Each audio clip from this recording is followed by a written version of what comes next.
This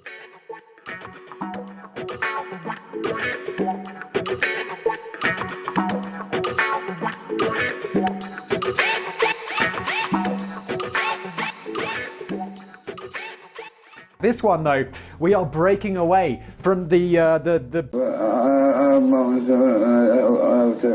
channel has, that made it famous.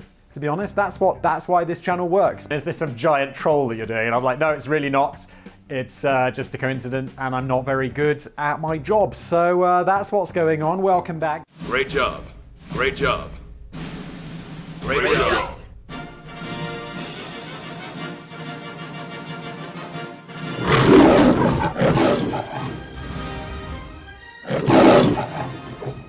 People with cats, people are like going to be watching this being like, Simon is just a cat. No one gives a about cats. Let's kill them all. How dare they? This is outrageous! Oh, I just dented my lamp like full on. Great job. Hi folks. It's probably not a surprise to many of you that McToon, my friend, is a giant thorn in the side of flat earthers all over the globe. Well, recently one of them got so mad at him that he wrote an 800-page book all about McToon.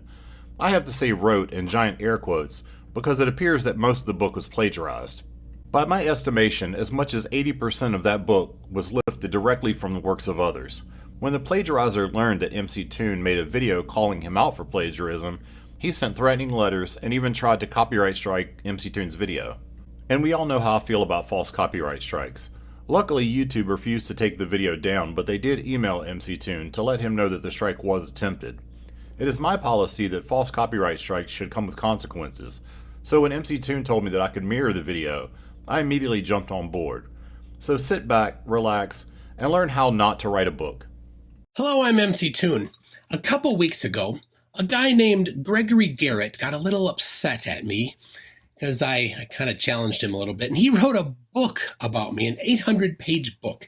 Now, I got a copy of the book, I started reading it, and I discovered that huge portions of it were plagiarized. He copy-pasted text from all over the place and did not give attribution for it. Sometimes he gave attribution, most of the time he did not, by far. He was very upset that I exposed this in a video. I showed his text and the source text where he copied it from and mostly did not attribute.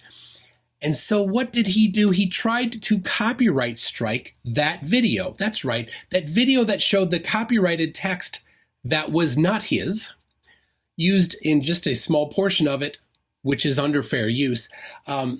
Sorry, that's not wrong.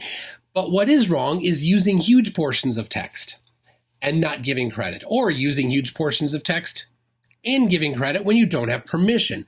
That violates copyright law. That's what he did. He has several other books on Amazon under Gregory Lessing Garrett. Also, very often copyright violations. Have a look at them and see what you think about those. Interesting. Some people reported him and he was dropped by his publisher, which I think is an appropriate thing for somebody that's copywriting, doing copyright violations like that. Anyway, the video you're about to see, he tried to get struck from the internet. So I offer it free for everybody. Since he failed, he completely failed. YouTube said, nope. So I offer this video covering his threats to me that he would do if, well, I guess not if. He's just going to do it. He's going to do these things to me. And clearly it failed. So go ahead, mirror this anywhere you want. And all I ask, put McToon in the description so they can, or the link to my channel. That's it. Enjoy. Hello, I'm McToon. I have a $10,000 challenge specifically for flat earthers, but anybody is welcome to enter, to disprove gravity. Basically, it's to show that whatever you think gravity, whatever causes the downward acceleration, whatever that is to just show that predicts the actual downward acceleration and its variations all over the earth. Simple to do if gravity doesn't exist. So one person entered this, Gregory Garrett, and he did it by looking at a screenshot of part of the website where I have the rules. That's it. He didn't actually look at the challenge. And when I did a video responding to that, he was a little upset. And since then, he's been on a little bit of a butthurt rampage. He said that he's going to do a video on me, and that he's demanding me to support some claims about gravity that he's trying to make. They're quite ridiculous. But it's so funny. This isn't about that. He wrote a book on me then, an 800-page book on me. And in that book, he tries to address what he thinks are the problems with gravity, directed at me, not directed at the people that have measured gravity, not directed at the peer-reviewed papers and research and experiments that cover gravity, just at me. And for some reason, he thinks that I'm the one that has to defend it. Sorry, I don't need to. But the funny thing about the book was that as I was reading it, I noticed that there is a drastic change in writing style from section to section. So I looked online to see if some of these sections were not unique to his book. And in fact, his book is riddled with plagiarism. Now, I did a video covering in detail the plagiarism that's in his book. And here's a little clip from that live stream. Now on page 33 to 35, Greg plagiarized an article by Satoshi Kanazawa that was published in Psychology Today. Here is Greg's plagiarized copy right there. And here is the article. You can see misconceptions about the nature and practice of science abound and are sometimes even held by otherwise respectable practicing scientists themselves. And in the original article by Satoshi, misconceptions about the nature, well, it's the exact same text. So, pages 33 to 35, plagiarized without reference to Satoshi Kanazawa. Would Satoshi like credit for this? Absolutely he would. And Gregory is selling it. So you can pay Gregory to pretend that this work is his own. During that live stream, I had invited him to come on the show and join me live. He declined, but instead was in the comments of the live chat and sending me emails trying to defend his position in a written manner instead of a spoken manner. That's his choice. He claimed several things. Number one, he claimed that the book was an anthology, therefore different rules applied. Of course, the book never mentioned the word anthology in reference to itself. So how would the reader know that it's an anthology? They could not. Number two, anthologies don't somehow get around copyright rules or plagiarism rules. Plagiarism and copyright still applies to an anthology. In fact, normally an anthology specifically has written contracts with the people who hold the copyright. Did he get that? He certainly did not.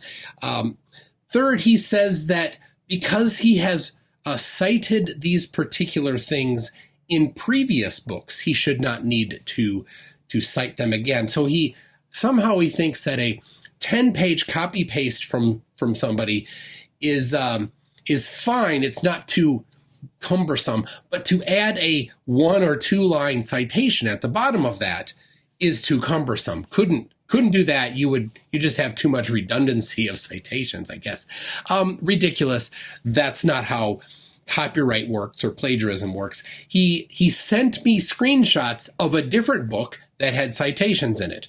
Sorry, wrong book. He claimed that plagiarism is not illegal. Well, plagiarism falls under the umbrella of copyright infringement, which is illegal. Now, there is certainly the possibility that something that is outside of copyright could be plagiarized, used without citation and claimed as your own, and it would not technically be illegal. It would still be immoral and deceitful and deceptive in that case. But that's not what he did. In fact, he was using other people's copyrighted work and not giving attribution. And the final problem is that he slightly modified these things.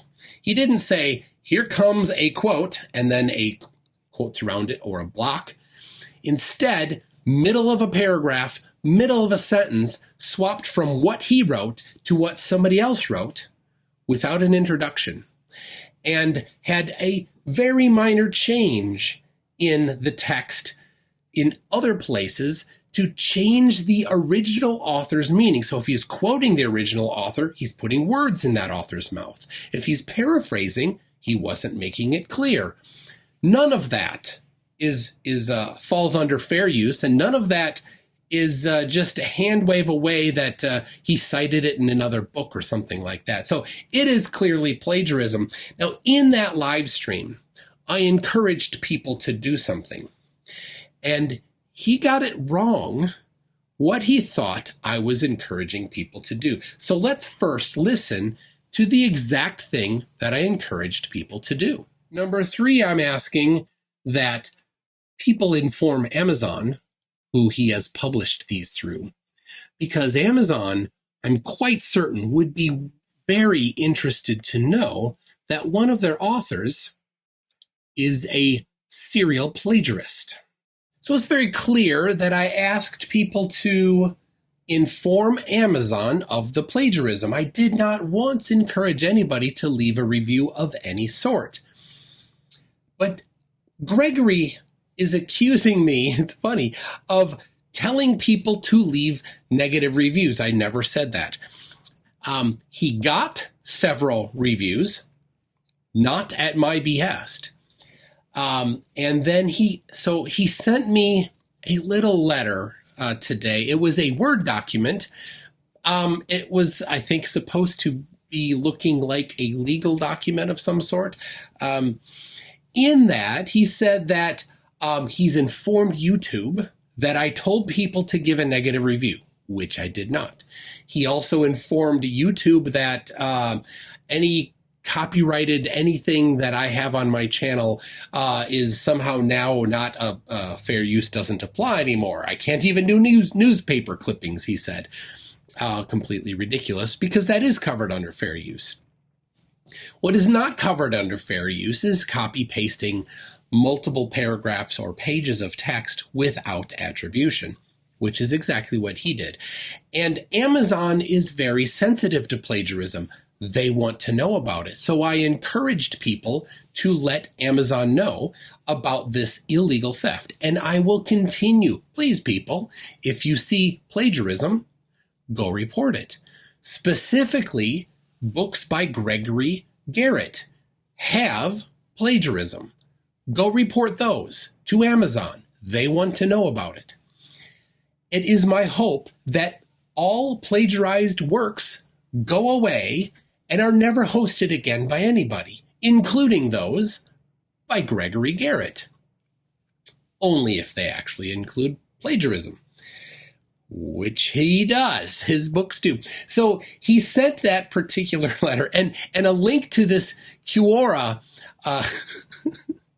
page that says, if you encourage people to leave honest reviews, it's perfectly fine. Now, I did not encourage anybody to give any reviews, but I will do this. Thank you very much, Greg, for suggesting this. I don't know why you sent me this link. It doesn't support your case, but yes, people, go give honest reviews. Go give honest reviews for everything on Amazon that you think needs an honest review, including books by Gregory Garrett. He needs a bunch of honest reviews as well. So please go give some honest reviews on Amazon.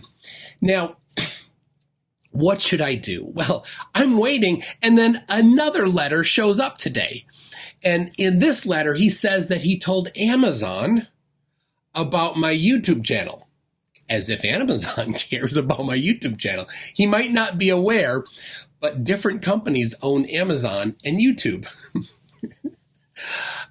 Anyway, he said that in this letter, oh, wait, sorry, I got to cover this. In the first letter, he said that he's going to file charges, criminal charges, and his father-in-law is the prosecuting attorney. Now, prosecuting attorney, I had to look it up to be sure I knew what that meant. Prosecuting attorney would be the attorney employed by the government going after criminal offenses. The criminal offense of encouraging people to report crimes. can't make this up. But his father-in-law is not an employee of the government. Neither is his father-in-law actually an attorney. I looked it up. He's a marketing professor, maybe a retired marketing professor. That's it. So good luck with that attorney thing. So anyway, he sent me a second letter. The second letter says, to the effect that he's going to go after criminal charges for, again, specifically encouraging negative reviews, which I did not do. You're not going to believe this. While recording this video, I got a third fake legal document thingy from Greg. It is hilarious. It is amazingly hilarious, and I'm going to read it to you. So, from Greg, quote, number 1, McToon's YouTube video, Extreme Plagiarism, Gregory Garrett, constitute grounds for a DMCA takedown order, as well as a derivative works lawsuit with additional penalties resulting in a total fine of no less than $20,000 and no more than $45,000. Close quote. Now, this is Greg talking about my video and saying that my video is going to get taken down because of copyright infringement. Now, any video potentially could be subject to a copyright claim, but Greg didn't have any of his copyrighted work in that video. All of the copyrighted work was things that Greg plagiarized from somebody else. So the other people would be concerned. Of course, they were little clips, they were attributed, and they were for commentary and education, which is covered under fair use. But Greg's wasn't. So for Greg to be going after me, talking to me about copyright infringement, the irony. Oh, but anyway, that is a civil thing that would need to be a lawsuit brought forth by the people that hold the copyright, which is not Greg. Number 2, McToon's YouTube video, quote, McToon's YouTube video, Extreme Plagiarism, Gregory Garrett, constitute grounds for intent to conspiracy felony offense, resulting in a fine of no less than $250,000 in addition to jail time. An overt act of conspiracy itself need not be unlawful, and not all members of the conspiracy are required to take overt action. One conspirator's overt act is enough to satisfy the broad spectrum of crimes encompassing under U.S. law 18 United States Code sections 1341 and 1343. Close quote. Now, that's a criminal claim. He talked about his father-in-law being the prosecuting attorney, which he is not a prosecuting attorney because that is the attorney employed by the government to go after criminal offenses. So they would need to have a criminal attorney, a prosecuting attorney, think that there was something going on and to actually file it and going under U.S. law. So it would be federal. Super. Good luck with that. Go ahead. Sounds hilarious. I'm sure they'll be very interested to find out that I told people that they should report your crimes of plagiarism and copyright violation. And whoever it is, not your father-in-law, will laugh at you. All right. Number 3, quote, these proceedings will result in the termination of McToon's McToon YouTube account, as well as the prohibition of McToon to upload to any YouTube platform from hereafter. Of course, unquote. He is now speaking on behalf of YouTube, as if he somehow has their ear. You can't make this up. It's so funny. Oh my gosh. Even a copyright strike won't do it. You need 3. So good luck with that. But of course, you would need to have grounds, which you don't. So, and number 4. It's so hilarious. I love it. Number 4, quote, obviously, we reserve the legal right to move for a summary judgment on this case. As it is clear that McToon's case will not get by on the merits, and hence will conclude in res judicata. Close quote. Oh, you pompous douchebag. Oh my gosh. Oh, Gregory. Oh, that's so funny. Like your father-in-law, who's not a lawyer, is going to do both this criminal and civil things that don't actually have any bearing from you. Oh, I love it. It's so funny. Oh, well, Greg, good luck with that. Please do be sure to file that. Just a second. This is Turtle, the prosecuting cat attorney, that will be filing suit against you just as much as your father-in-law. Oh, you want to go? As your father-in-law will be doing anything at all. So, thus ends this video. I'm sure it does not end the fun times brought to us by Gregory Garrett, the Plagiarist. Please be sure to like and subscribe so that you can find out the next crazy thing that, oh, you know what? Tell you what, I will make one change. Heretofore, herewith, what? Anyway, I will change one thing. I'm going to insist that all future communications from Greg include this form being filled out completely. Should you not fill out that form when sending me communications in the future, Gregory, my prosecuting cat turtle will file a res judicata. All right, thanks everybody. Bye.